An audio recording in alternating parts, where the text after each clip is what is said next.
Alright, well, if you have an RV, you've ever had an RV, if you've owned an RV, or if you recently bought an RV with a Workhorse chassis, a pretty common problem is that the LCD display on the dashboard that shows your mileage and all the information, oil change information, and your gas mileage and all that kind of stuff, I guess those go bad. They're notorious for going bad. They, I think, had a recall at one time on them, and you could get it replaced, but then it would just go bad again. So I ordered a replacement screen from Brazil's RV Performance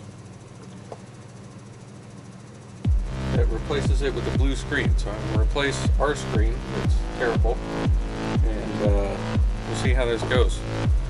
So come along.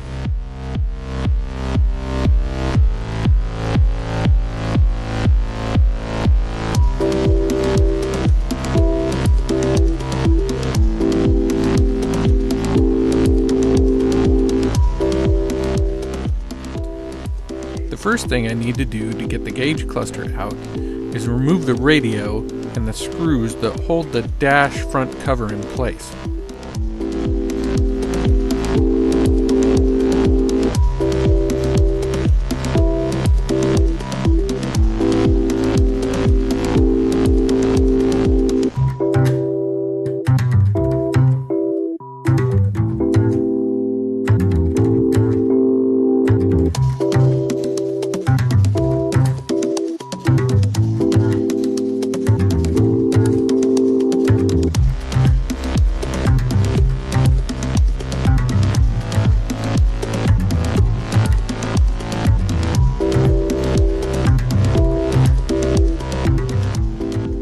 I have to unplug the switch for the battery relay because the wires aren't long enough.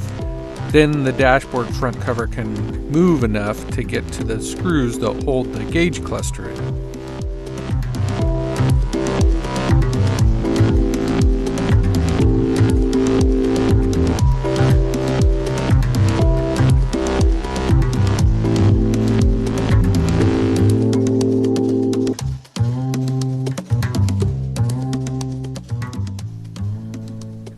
Once all the screws for the gauge cluster are removed, then it comes right out the bottom of the dash.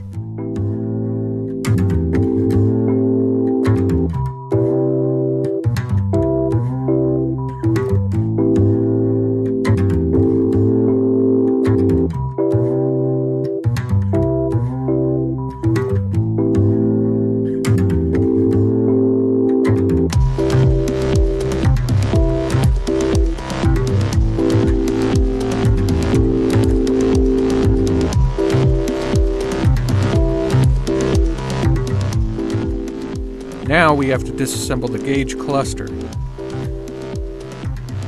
First, remove the clear plastic face by pushing the tabs in. There's like 6, 7, 8, there's like 10 tabs all the way around.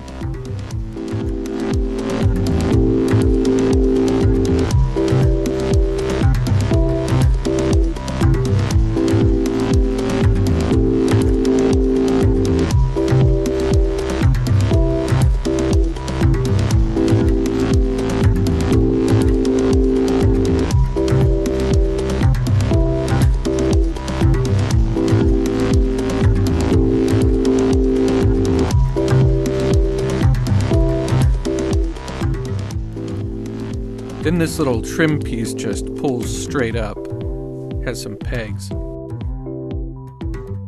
Next, the black back piece comes off, again just by pushing the tabs of the white plastic piece that's inside. And next is going to be to remove the needles from the gauges, so it's a good idea at this point to take a picture of the gauge needles, so after you remove them, you can put them back exactly in the position they were in before. And you also need to make sure that you don't move them as you're pulling them off.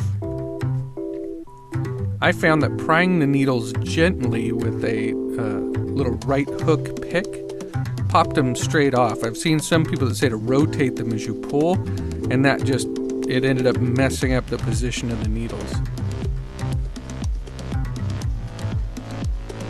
Once you take off the plastic gauge face piece, the white plastic front can just pop right off. There's just a couple of tabs that hold it in place. And finally, you get to the LCD screen.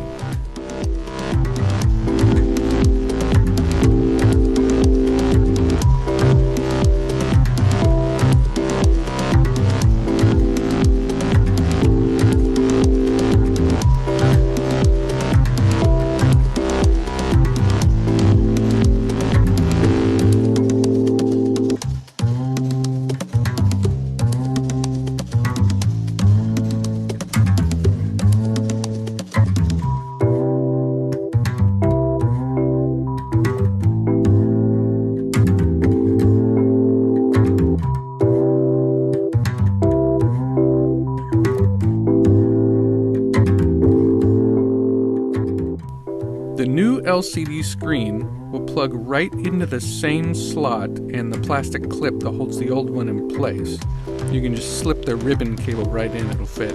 And this one comes with a step-by-step instruction book for doing all of these steps. It tells you how to disassemble everything and how to plug it in and all that stuff.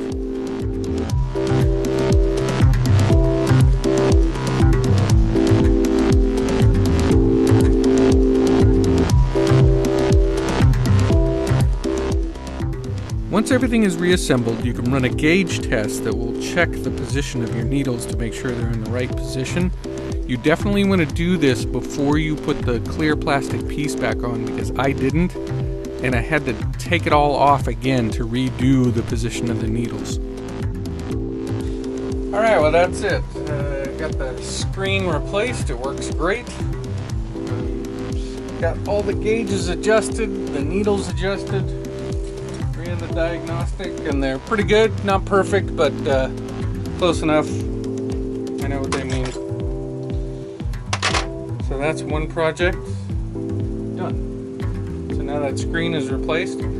If you have gotten a used Winnebago, or you have an old one, or an Itasca, or anything with this Workhorse chassis that has that gauge cluster with those screens that go bad, and you know you can replace that screen. I'll put a link in the description over there to the place where you can buy it. It's $150 for the screen, but that's way better than the $300 or $400 or whatever it is that the company that makes the gauge cluster wants to repair it. So we'll see how it does. I'll give you a review in a year and see how that screen's holding up. So that's that one. I don't know what we'll do next, but stay tuned for it. Thanks for watching, and subscribe for more videos like this.